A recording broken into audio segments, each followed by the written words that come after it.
નમસ્કાર દર્શક મિત્રો, કચ્છકેર ન્યૂઝમાં આપ સૌનું હાર્દિક સ્વાગત છે। હું યશવી મહેતા। તો દર્શક મિત્રો, હવે જોઈએ સમાચાર વિસ્તારથી। માંડવી તાલુકાના બિદડા સર્વોદય ટ્રસ્ટ સંચાલિત 43મા મેડિકલ અને સર્જિકલ કેમ્પનું દબદબાભેર ઉદ્ઘાટન અગ્રણીઓની ઉપસ્થિતિમાં કરવામાં આવ્યું।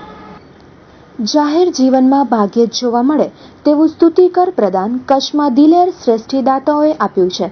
સાર્વજનિક જનસેવા જતનમાં જૈનો મોખરે રહ્યા છે।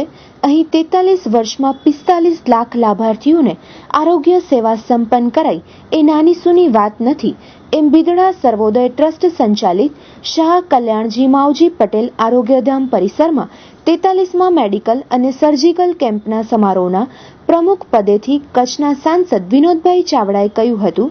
આ વિભાગના ધારાસભ્ય તારાચંદભાઈ છેડાએ આરોગ્ય સેવાને સલામ કરતા લોક ભાગીદારીના ઉત્તમ દ્રષ્ટાંત તરીકે બિદડા સર્વોદય ટ્રસ્ટની મુલવણી કરી હતી। મુખ્ય મહેમાન પદેથી સૌરાષ્ટ્ર ટ્રસ્ટના ચેરમેન દામજીભાઈ એંકરવાલાએ સર્વોત્તમ આરોગ્ય ક્ષિતિજો વિસ્તારીને વધુ માનવ સંસાધનો નસીબ કરાવવા માટે મેડિકલ કોલેજના સ્વપ્ન સાકાર કરવા ખમતીધરોને અપીલ કરી હતી। આજ રોજ બિદડા સર્વોદય ટ્રસ્ટ દ્વારા 43મા આરોગ્ય મેગા કેમ્પનું આયોજન કરવામાં આવ્યું હતું। અનેક દર્દીઓએ, જરૂરિયાતમંદ લોકોએ આ કેમ્પની અંદર ભાગ લીધો હતો। આ ટ્રસ્ટના પ્રમુખ શ્રી આદરણીય વિજયભાઈ અને આદરણીય તારાચંદભાઈ અને અનેક દાતાશ્રીઓની ઉપસ્થિતિની અંદર આ કાર્યક્રમનો શુભારંભ કરવામાં આવ્યો।